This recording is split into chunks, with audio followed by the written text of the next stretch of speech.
Hello विद्यार्थी मित्रों, ધોરણ 11 साइंस केमिस्ट्री चैप्टर नंबर 4 रासायनिक बंधन અને આણ્વીય રચના।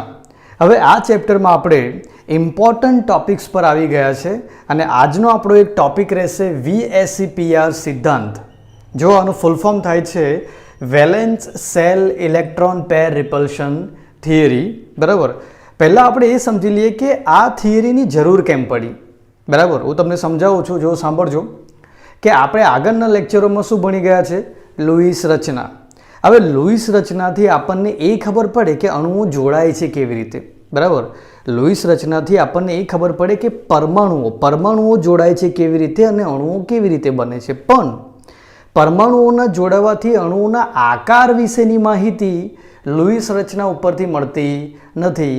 તમે જોયું હશે કે અણુઓ જે છે એ સમચતુષ્ફલકીય, પછી ત્રિકોણીય, પિરામિડલ આવા બધા આકાર ધરાવતા હોય છે। બરાબર, તો ખાલી લુઈસ રચનાઓનો તમે અભ્યાસ કરો તો એનાથી તમને પરમાણુઓ જોડાય અને અણુઓ બને એની માહિતી મળે, પણ અણુઓના આકાર વિશેની સમજણ આપણને લુઈસ રચનાઓ ઉપરથી મળી શકતી નથી। અને અણુઓના અલગ અલગ પ્રકારના આકારને સમજવા માટે જ આ બધી થિયરી ડેવલપ થઈ છે। અને અહીંયાથી આપણે શરૂ કરીને ચેપ્ટરને એન્ડ કરીશું ત્યાં સુધી જે થિયરીઝ આવવાની છે એ બધી જ થિયરી તમને અણુઓના આકાર વિશેની સચોટ અને ચોક્કસ માહિતી આપતી થિયરીઝ છે। એક થિયરી ભણી પછી એમાં થોડા પ્રોબ્લેમ આવ્યા તો એના ઉપરથી બીજી ડેવલપ થઈ, પછી એમ કરતાં કરતાં કરતાં તમે જોશો તો આ ચેપ્ટરની અંદર આપણે લોકો સૌથી પહેલાં હું અત્યારે તમને VSEPR ભણાવીશ, એના પછી આપણે લોકો વેલેન્સ બોન્ડ થિયરી જોઈશું, એના પછી આપણે લોકો હાઇબ્રિડાઇઝેશન જોઈશું અને લાસ્ટમાં આપણે મોલેક્યુલર ઓર્બિટલ થિયરી જોઈશું।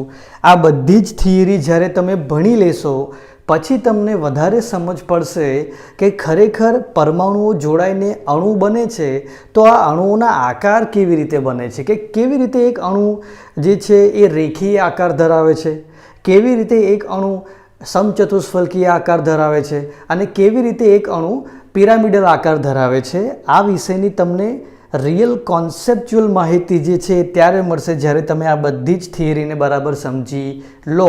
અને આ કેમ ડેવલપ કરવામાં આવી, કેમ કે માત્ર લુઈસ રચનાથી આપણે અણુઓના આકાર વિશે, સહસંયોજક બનતી જોડાતા પરમાણુઓથી જે અણુઓ બને એમના આકાર વિશે આપણે માહિતી આપી શકતા ન હતા અને એના માટે જ આ બધી થિયરીઝ ડેવલપ કરવામાં આવી જે આપણે આ ચેપ્ટરમાં શીખીશું।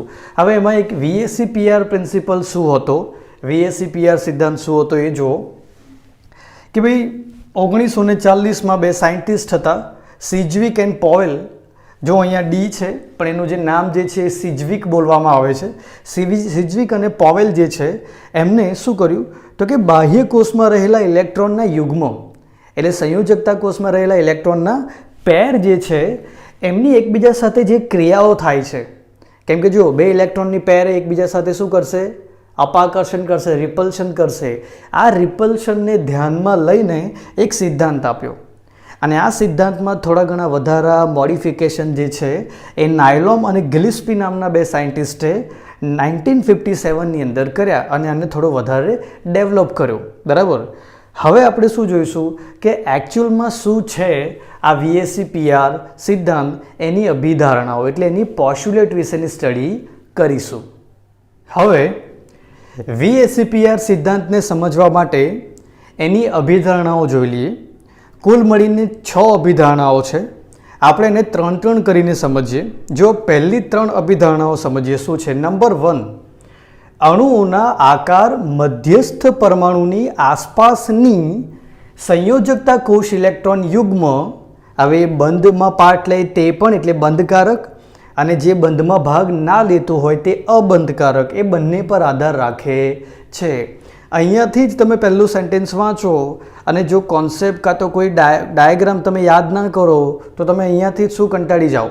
બરાબર, તો જો આના માટે આપણે એક એક્ઝામ્પલ લઈએ। શું કરીએ છીએ આપણે, એક્ઝામ્પલ લઈએ છીએ NH3નું।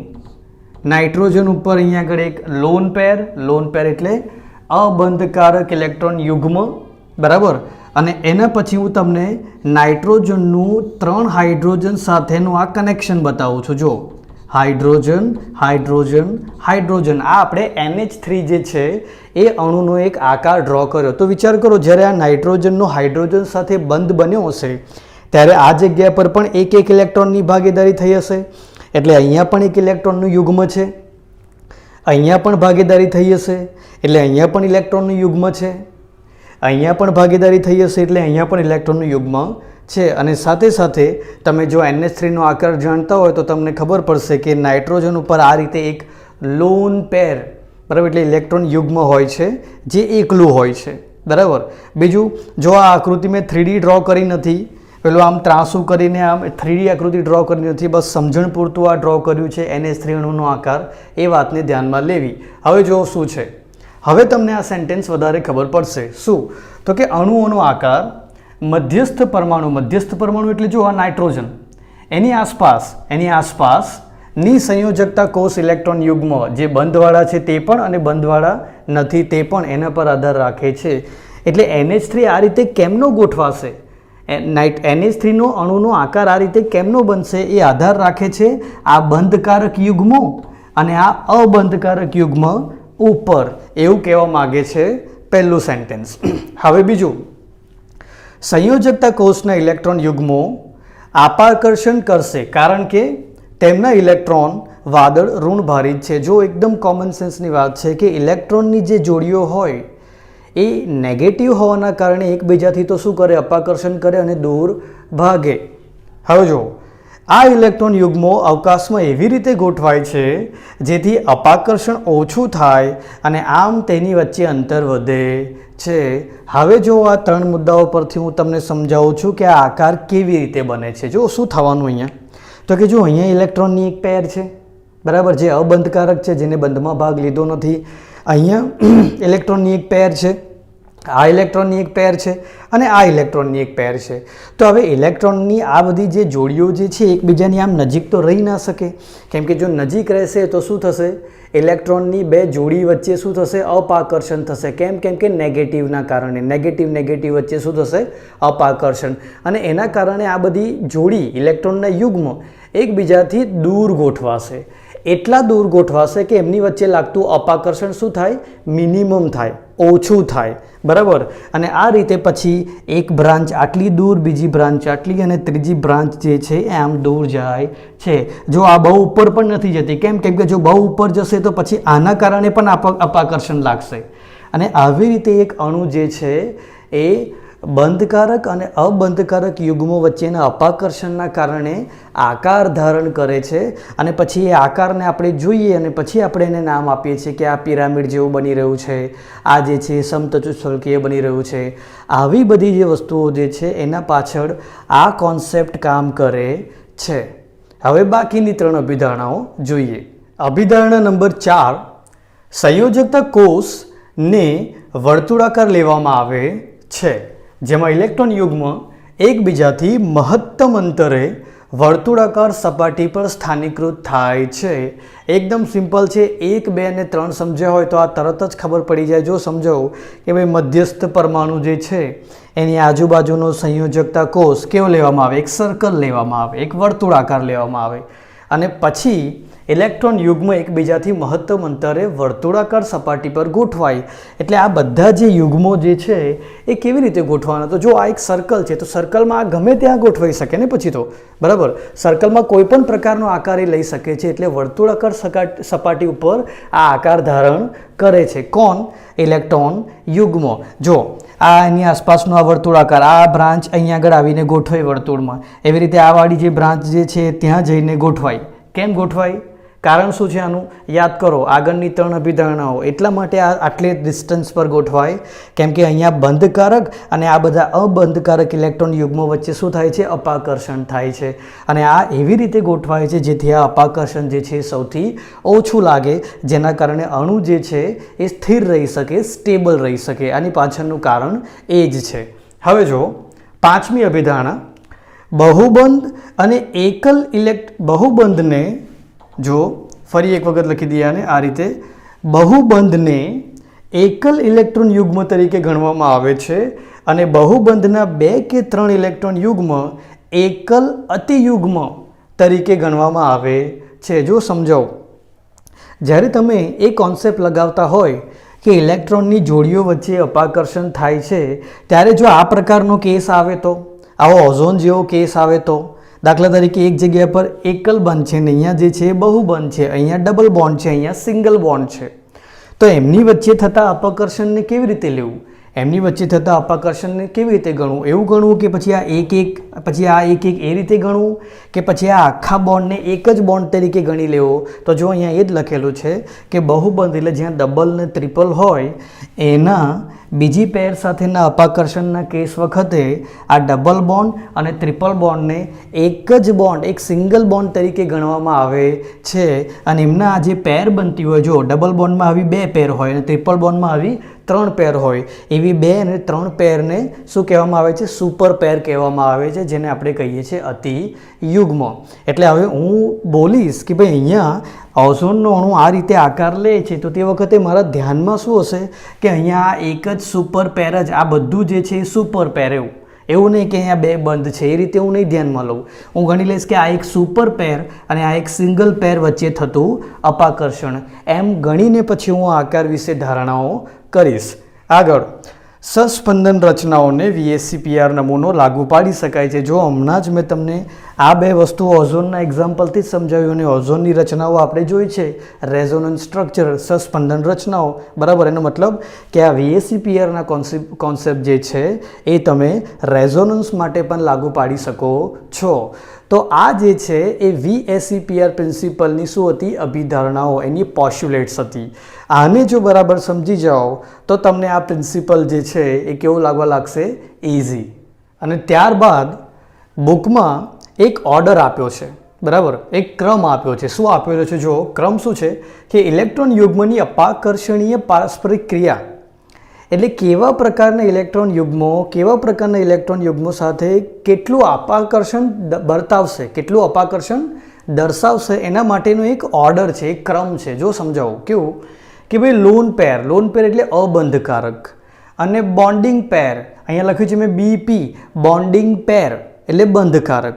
તો શું કહેવા માગે છે કે 2 અબંધકારક જેમને બંધમાં ના ભાગ લીધો હોય એમની વચ્ચે થતું અપાકર્ષણ જે છે એ સૌથી વધારે હોય છે. કમ્પેર ટુ, કોની કમ્પેરિઝનમાં? અબંધકારક અને બંધકારક, અને બંધકારક અને બંધકારકની કમ્પેરિઝનમાં સૌથી વધારે અપાકર્ષણ કયા યુગ્મો કરશે? તો કે જેમને બંધમાં ના ભાગ લીધો હોય એવા યુગ્મો સૌથી વધારે અપાકર્ષણ કરે છે. કમ્પેર ટુ, કોની કમ્પેરિઝનમાં? આ બંનેની કમ્પેરિઝનમાં. આ બંને કયા હોય છે? તો કે એક અબંધકારક, એક બંધકારક, આ બંનેની એક જોડી, અને 2 બંધકારક વચ્ચે થતું અપાકર્ષણ, એટલે સૌથી ઓછું અપાકર્ષણ બંધકારક અને બંધકારક યુગ્મો વચ્ચે થાય, અને સૌથી વધારે અપાકર્ષણ જે છે એ અબંધકારક અને અબંધકારક યુગ્મો વચ્ચે થાય. અને એટલા માટે જ મેં H2O નું એક્ઝામ્પલ લઈને તમને સમજાવ્યું, કેમ કે અહીંયા તમને આ મધ્યસ્થ પરમાણુ ઉપર જો 2 અબંધકારક યુગ્મો જોવા મળે છે, અને સાથે સાથે આ બંધમાં જે યુગ્મો છે એ તો છે જ. એટલે આ ઓર્ડર જે છે આ એક્ઝામ્પલથી થોડું વધારે સમજી શકાય તેવો છે. આ વસ્તુ બુકની અંદર આપી છે, એને અંડરલાઇન કરી લેવી. હવે સવાલ એ ઉઠે છે કે આવું કેમ બને છે? કેમ અબંધકારક યુગ્મો વચ્ચે વધારે અપાકર્ષણ જોવા મળે છે અને કેમ બંધકારક યુગ્મો વચ્ચે થોડું, આના કમ્પેરિઝનમાં થોડું ઓછું અપાકર્ષણ જોવા મળે છે? આવું કેમ બને છે? તો એનું કારણ પણ નાયલોમ અને ગિલેસ્પીએ આપેલું જ છે ને બુકમાં લખેલું છે. શું? તો કે તમે જ્યારે અણુની અંદર જુઓ તો તમને ખબર પડશે કે જે બંધકારક ઇલેક્ટ્રોન યુગ્મો જે છે એ વધારે જગ્યા રોકી શકતા નથી, કેમ કે એ બંધમાં હોય છે, એ બહુ મુક્ત હોતા નથી, એટલે બહુ ફેલાઈ શકે નહીં. પણ જે આ અબંધકારક ઇલેક્ટ્રોન યુગ્મો હોય છે એ જો સંયોજકતા કોષની અંદર એ ગમે તે જગ્યા પર ગોઠવાઈ શકે છે, વધારે જગ્યા રોકી શકે છે. કેમ? કેમ કે એ બંધમાં હોતા નથી, એ મુક્ત હોય છે, બરાબર. અને વધારે જગ્યા રોકે તો એના કારણે જો માનો કે અહીંયા વધારે ફેલાય ને તો એકબીજાની વધારે નજીક આવશે. જો ઇલેક્ટ્રોન એકબીજાની વધારે નજીક આવી જાય ને તો પછી ત્યાં આગળ અપાકર્ષણ વધારે જોવા મળે. આ વસ્તુ બનતું હોય છે. એટલે યાદ રાખજો કે અબંધકારક યુગ્મો જે છે એ સંયોજકતા કોષમાં જગ્યા વધારે રોકતા હોવાથી તેમની વચ્ચે અપાકર્ષણ જે છે એ વધારે જોવા મળે છે. આ વસ્તુ પણ બુકમાં એક્સપ્લેન કરીને આપી છે. અને હવે આપણે શું સમજવાનું છે, હવે હું તમને મેં તમને ભણાવ્યો VSEPRનો સિદ્ધાંત, આ બધું જ જે હું બોલ્યો એ થિયરી હતી. હવે હું તમને એમની એપ્લિકેશન સમજાવું. જો આપણે એક JEEનો સમ લઈને પણ કામ કરીશું અને સાથે સાથે અણુઓના અલગ અલગ આકાર પર આપણે આ VSEPR પ્રિન્સિપલને લગાવીને આપણે ચર્ચા કરીએ. હવે આવે છે VSEPR સિદ્ધાંતની એપ્લિકેશન, એટલે આ સિદ્ધાંતનો ઉપયોગ કરીને અણુઓના આકાર કેવી રીતે સમજવાના. તો જો તમારે આ પ્રિન્સિપલનો ઉપયોગ કરીને જો અણુઓના આકાર સમજવા હોય તો પહેલાં તો અણુઓને 2 કેટેગરીમાં ડિવાઈડ કરી દેવાના. પહેલી કેટેગરી એવા અણુઓ લેવાના કે જેમના સેન્ટ્રલ એટમ મધ્યસ્થ પરમાણુ ઉપર કોઈ પણ અબંધકારક ઇલેક્ટ્રોન યુગ્મ ના હોય, એટલે બંધમાં ભાગ ના લેતું હોય એવું કોઈ ઇલેક્ટ્રોનનું જોડું મધ્યસ્થ પરમાણુ પર હોવું જોઈએ નહીં. અને અહીંયા એવા બધા અણુઓની એક કેટેગરી બનાવવાની જેમાં મધ્યસ્થ પરમાણુ ઉપર એક અબંધકારક ઇલેક્ટ્રોન યુગ્મ હોય. તમે કહેશો કે સર આ શું છે? તો જો એક્ઝામ્પલ લઈએ આપણે BeCl2નું. હવે તમે BeCl2ના એક્ઝામ્પલમાં જોશો તો એની અંદર તમને ક્લિયર ખબર પડે છે કે બેરિલિયમ જે છે એના બાહ્ય કોષની અંદરના જે 2 ઇલેક્ટ્રોન જે છે એ ક્લોરિનના એક ઇલેક્ટ્રોન સાથે ભાગીદારી કરીને આ પ્રકારનો બંધ બનાવતો હોય છે. અને એમાં જો તમે વિચારો કે કેમ આ 180 ડિગ્રી પર ફેલાયું, વિચાર કરો કેમ 180 ડિગ્રી સુધી આ ગયું અને આકાર જે છે રેખીય કેમ બન્યો? તો પાછળનું રીઝન હમણાં જ ભણાયું કે જો 2 બંધકારક ઇલેક્ટ્રોન યુગ્મો વચ્ચે શું થાય, અપાકર્ષણ, અને એકબીજાથી એટલા દૂર ગોઠવાય કે આ અપાકર્ષણ જે છે મિનિમમ બને અને એના પછી આપણો અણુ જે છે એનો આકાર તૈયાર થાય. પછી કેટલાક છોકરાઓ એવો સવાલ કરશે કે સર આ બુકમાં AB2, AB4, AB6 આ બધું શું આપ્યું છે? તો જો સમજાવું, એ શું છે, અણુનો પ્રકાર આપ્યો છે. હવે તમે આ BeCl2નો અણુ જુઓ તો એમાં તમને ખબર પડે કે મધ્યસ્થ પરમાણુને કહેવાનું A અને જે જોડાયેલા હોય એને કહેવાનું B. તો ખરેખર આની પાછળનું જે લોજિક જે છે શું થાય, આનો આકાર ખરેખર થિયોરેટિકલી કેવી રીતે બોલાય, AB2 પ્રકારનું છે. હવે AB2 પ્રકારના અણુનો જે આકાર જે છે કેવો જોવા મળ્યો છે આપણને? રેખીય જોવા મળે છે. જો રેખીય એક લાઇનમાં છે કે નહીં, એટલે રેખીય જોવા મળે છે. ઉદાહરણ પૂછે તો BeCl2 ઉદાહરણ આપી દેવાનું. બીજું પણ ઉદાહરણ ટેબલની અંદર લખેલું છે. હવે એ 2 જે ટેબલ આપેલા છે એ ટેબલમાં તમને શું યાદ હોવું જોઈએ કહી દો જો, કેમ કે એ પણ JEE નીટ માટે જરૂરી છે. જો સાંભળો, એક વસ્તુ કે તમને ખબર હોવી જોઈએ અણુનો પ્રકાર, બીજું એના આકાર કેવા છે, એના આકારનું નામ ખબર હોવું જોઈએ, ત્રીજું એ કેવા શેપનું દેખાય છે તે, અને થોડાક ઉદાહરણો. આટલી વસ્તુઓ એ બંને ટેબલમાંથી શું કરી લેવી, લખીને યાદ કરી લેવી કે ભાઈ આ અણુ જે છે તો એનો પ્રકાર આ પ્રકારે છે, એની અંદર આટલા ઉદાહરણો એટલે આટલા બધા સંયોજનો જે છે એમાં એનો અણુ આ પ્રકારનો આકાર ધરાવે છે. આવું તમને ખબર હોવી જોઈએ. દાખલા તરીકે તમને હું એવું પૂછું કે ભાઈ નીચેનામાંથી કયું સંયોજન જે છે એ AB2 પ્રકારનો અણુ ધરાવે છે, હું 4 ઓપ્શન આપી દઉં તો એ 4 ઓપ્શનમાં જો BeCl2 હોય તો તમને યાદ આવવું જોઈએ કે હા BeCl2 જે છે એની જે છે AB2 પ્રકારનો અણુ છે. એટલે આવી રીતે પણ સવાલો પૂછાઈ શકવાના ચાન્સીસ છે. બીજું આપણે એક્ઝામ્પલ લઈએ BF3નું. તો એમાં પણ જો બોરોન જે છે એના બાહ્ય કોષની અંદરના જે 3 ઇલેક્ટ્રોન જે છે એ 3 ઇલેક્ટ્રોનની ભાગીદારી ફ્લોરિન સાથે થઈ અને આ પ્રકારે ગોઠવાય છે. તમે કહેશો કે કેમ આ પ્રકારે ગોઠવાયું? તો જો અહીંયા પણ એ જ કોન્સેપ્ટ આવે, ઇલેક્ટ્રોન યુગ્મ, ઇલેક્ટ્રોન યુગ્મ, ઇલેક્ટ્રોન યુગ્મ, ત્રણેય ઇલેક્ટ્રોન યુગ્મ વચ્ચે અપાકર્ષણ થયું અને વર્તુળાકાર સ્થાન, જો વર્તુળાકાર રીતે કેવા ગોઠવાયા, એ એકબીજાથી મેક્સિમમ દૂર રહી શકે તેવા ગોઠવાયા. તો જો 120 ડિગ્રી 120 ડિગ્રી 120 ડિગ્રી સૌથી મેક્સિમમ બને, કેમ કે 12 તાળી 36 360 થઈ જાય છે. અને પછી તમે આ જે આકાર જે છે એનો આપણે પ્રકાર જોઈએ. શું થશે? જો સેન્ટરમાં A, B, B, B એટલે AB3. બીજું પછી તમે એને જોઈન કરો તો તમને ખબર પડશે કે આ તો ત્રિકોણ બની રહ્યું છે, બરાબર. અને ત્યાર પછી આપણે નક્કી કરી શકીએ કે આ આકાર જે છે શું છે, સમતલીય સમત્રિકોણીય આકાર છે. આવી રીતે તમે આ VSEPR ઇલેક્ટ્રોનની જે પેર જે છે, ઇલેક્ટ્રોનના યુગ્મો છે એમના અપાકર્ષણ પરથી જાણી શકો કે અણુનો આકાર કેવો હશે. બીજું છે એવા અણુઓના એક્ઝામ્પલ જેમના ઉપર, જેમના મધ્યસ્થ પરમાણુની ઉપર ઇલેક્ટ્રોન યુગ્મો હોય, તો એવા 2 એક્ઝામ્પલ મેં આપેલા છે. જો NH3 અને H2Oનું એક્ઝામ્પલ. હવે જો સાંભળો, આમાં શું સમજવાનું છે તો કે આમાં એ સમજવાનું છે કે આ પાછળ આ અણુઓના પ્રકારમાં આ પાછળ E લખે છે ને તે, હવે Eનો મતલબ થાય ઇલેક્ટ્રોન પેર. હવે એક વખત E લખ્યું હોય તો એનો મતલબ મધ્યસ્થ પરમાણુ ઉપર એક ઇલેક્ટ્રોનનું યુગ્મ છે.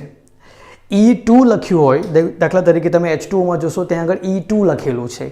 E2 લખેલું છે એનો મતલબ કે મધ્યસ્થ પરમાણુની ઉપર જો 2 ઇલેક્ટ્રોનના યુગ્મો છે અને પછી કોન્સેપ્ટ એ જ લાગવાનો, જો લોન પેર એટલે 2 અબંધકારક ઇલેક્ટ્રોન યુગ્મો વચ્ચે અપાકર્ષણ થાય, એવી રીતે બંધકારક અને અબંધકારક વચ્ચે અપાકર્ષણ થાય, બંધકારક અને બંધકારક વચ્ચે પણ અપાકર્ષણ થાય, અને આ બધા ઇલેક્ટ્રોન યુગ્મો એવી રીતે આકાર ધારણ કરે, એવી રીતે ગોઠવાય કે જેથી એમની વચ્ચે લાગતું અપાકર્ષણ જે છે સૌથી ઓછું હોય, અને પછી તમને આ અલગ અલગ પ્રકારના આકાર તૈયાર થતા જોવા મળે. યાદ રાખજો, અહીંયા આગળ NH3 જે છે એનું ઉદાહરણ, એ અણુ કેવા પ્રકારનો હોય છે, એની રચના કેવી હોય છે, એ આકારને શું કહેવાય છે, જો ત્રિકોણીય પિરામિડલ કહેવાય છે. એવી રીતે H2O જે છે એનો બેન્ટ પ્રકારનો એટલે વળેલો આકાર જે છે. આ રીતે તમને VSEPR પ્રિન્સિપલ જે છે એ આકાર નક્કી કરવામાં કામ લાગે છે.